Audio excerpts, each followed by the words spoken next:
इयत्ता दुसरी मध्ये गेले. मी आज तुम्हाला पंधरासारख्या स्पर्धा परीक्षेसाठी विरुद्धार्थी सांगणार आहे.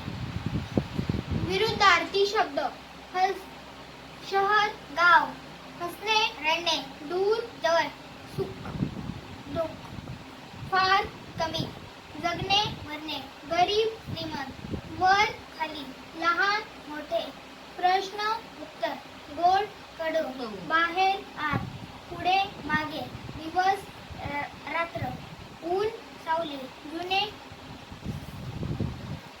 नवे, वाईट, चांगले, सकाळ, संध्याकाळ, डावा, उजवा, थंड, गरम, सरळ, वाकडा, कमी, जास्त, भीत, मित्रा, हार, जीत, सुख, बरोबर, प्रकाश, अंधार, चढणे, उतरणे, प्रेम, राग, ओले, कोरडे, बसणे, उठणे. थँक्यू. तुम्हाला आता व्हिडिओ आवडला असेल तर लाईक करा, शेअर करा, सबस्क्राईब करा आणि मित्रांना शेअर करा विसरू नका.